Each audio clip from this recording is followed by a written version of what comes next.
So today I'm going to be speaking about this modern shamanic and priestess landscape that we're in today. Of course, these are ancient titles and roles, and they're so culturally specific and nuanced and diverse and have so much, there's so much within those roles that are far more specific and different and interesting than just this blanket terms that we've come to use today.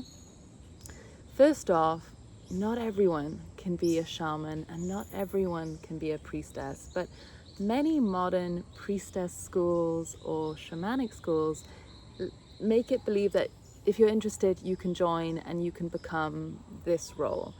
This is not the way it has ever been, I don't believe, and this is not really the truth in it. When you feel how powerful and how intense these roles are and what responsibilities come with these roles, you would never believe or say that anyone could be that. And the way that it's being kind of overused today is, of course, diluting it and kind of taking a lot of the depth and the power and making it very simplistic. Now, also in many modern day shamanic schools, there's been this concept of like, let's make it as accessible and simple and attainable for the modern participant, those who've been cut off from their indigenous roots. Let us find the most universal template to shamanism and let's teach from that place. But when you remove context, land, culture, all this difference, all this rich depth and differentiation that I spoke about at the beginning, you start to have something that's very diluted, superficial. It can have healing capacities. It can offer real beautiful experiences. I don't want to diminish those, but it reduces what shamanism actually is, and once again kind of leaves this very hollowed out understanding to the modern world. Then you have, within a lot of neo-shamanic schools, this mixing of occult practices. And it's okay if you're going into the occult, own it, recognize it, understand the roots, understand the forefathers and foremothers of those lineages and where they also drew from, but understand what you're engaging with. When you go to a shamanic school and you're told these are ancient shamanic practices, but in fact there are a lot of new agey, occult like rituals and practices and so on, it just starts to create a very confused energy, because this is also drawing from many different lineages and it's allowing for this whole mix of things, and it doesn't allow for a clear, powerful pathway to engage with the shamanic, with the healing capacities. Now, when we look at that simplified version or these templates, it's understanding that the actual nature of shamanism is engaging with the wild. It's engaging with the complexity of life here on earth, between this realm and all realms. And a shaman knows how to navigate between those realms. They have to go through a lot of training, initiation. They have to develop a lot of tools to strengthen and develop wisdom and that ability to access safely in and out, and also then to support and guide their clients and their communities with this work. They also develop a lot of responsibilities to land, to beings, to territories, to certain ritual objects they may work with. It all develops a lot of intention and deliberateness, and it becomes a very strong ability then to work with those tools or those spirits or those territories or those beings, because they have developed those relationships, they've nurtured them, they've tended to them. And the role of the shaman is to engage with the wild, the complexity of all things, but to also offer that clear path and to able to support clearings and healings and revelations and transformations, but not from controlling or containing or sanitizing or trying to legitimize through scientific language or through psychological speak.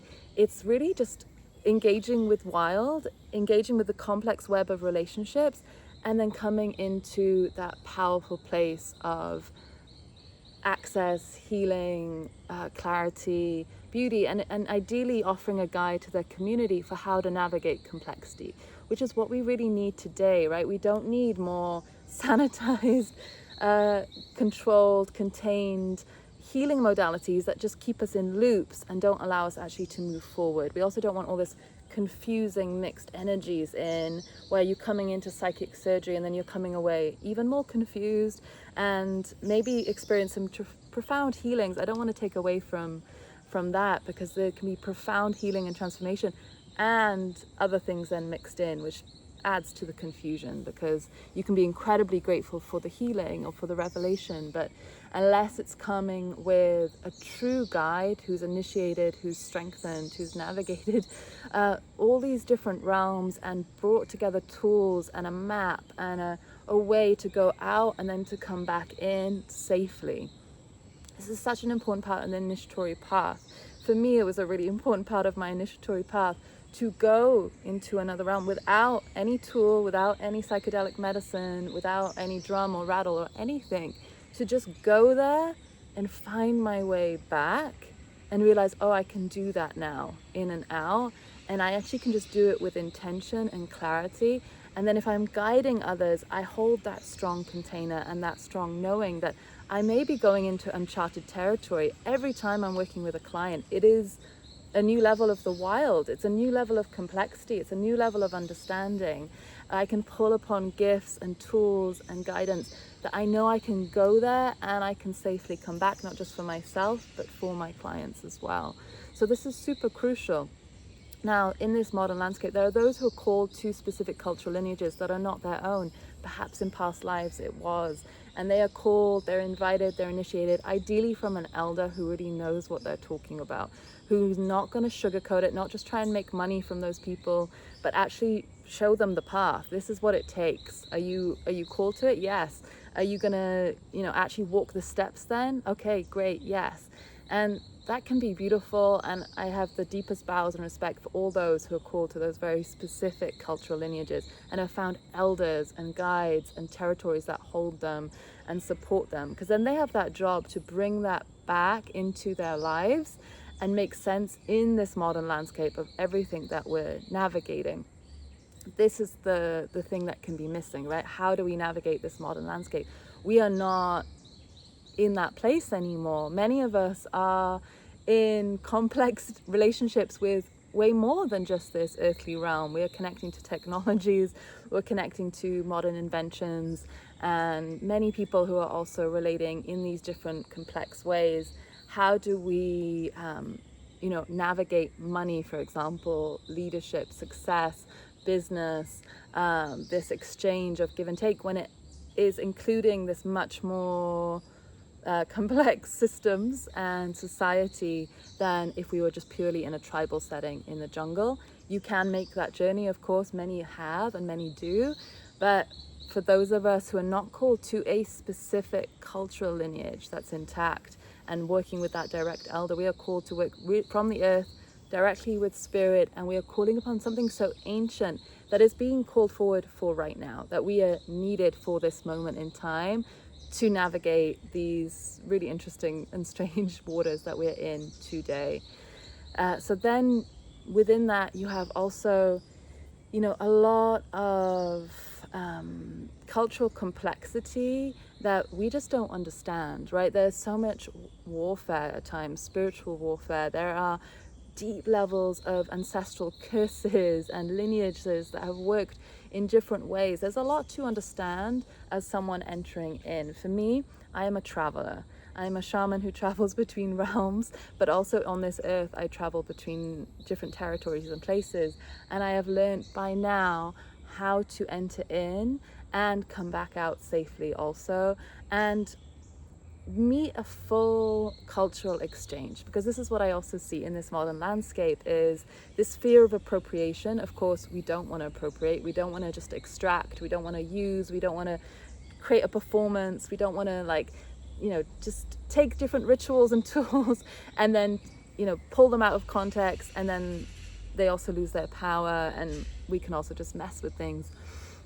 We also don't want to avoid other cultures. There's such an important the beauty of this moment in time is how connected we are, how we can travel to different territories and actually engage in cultural exchange. And this strengthens us, because anytime I come to a territory which is thick with spirit that's been tended to, I meet with elders and wisdom keepers and shamans who are in deep relationship to their web, and they are in deep ceremony and ritual, and they're not trying to draw attention to themselves, but they're just in the work itself. Every time it has a cellular effect on me, I realize, wow, there's so much here that I am still remembering and restoring and reclaiming. And I'm doing that within my own connection points.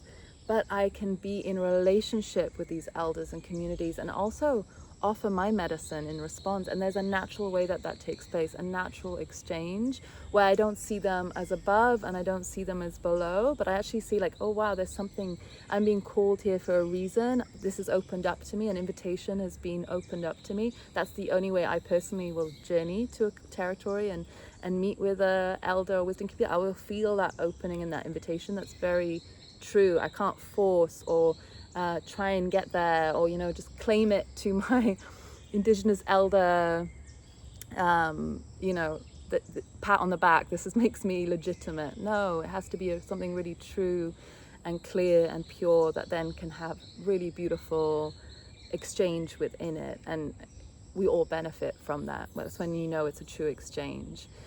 And now looking to like the priestess landscape, I don't want to speak negatively about beauty, because beauty is so important, ritual is so important, how we dress. Like if it's authentic to us to wear beautiful dresses, at times I love to wear beautiful dresses. It actually feels so easy to me just to put on a dress and to feel the beauty of color, of fabric, whatever it is, like, and there's certain scents and different tools that you see within the sort of priestess traditions that are used often today in these sort of modern mystery schools that are incredibly beautiful. But I also have so many clients who've come to me and friends who've joined these schools who just felt like it feels like this hollowed out, superficial consumer relationship with this performance and this aesthetic and this idealized vision and this fantasy that also doesn't want to engage with reality, because that is too difficult and challenging and will disrupt this beauty. But the true path of a priestess is leadership, and it is such a sacred invitation into that divine connection between spirit and earth, and to walk with that grace and with that strength and to guide and lead others in that pathway.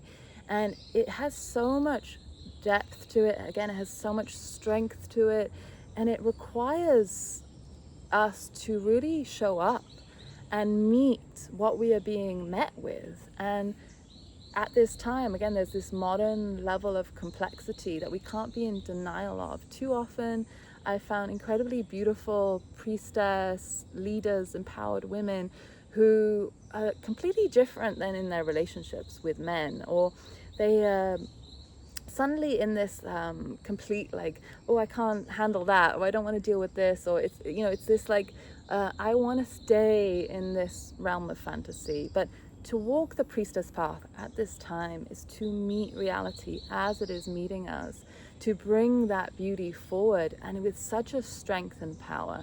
All of those rituals can be incredibly beautiful, but I will ask, like, do you need to buy 200 synthetically grown roses, or do you need to connect with the wildflowers of the land that you're in? Do you need to develop relationships to the complex web of life?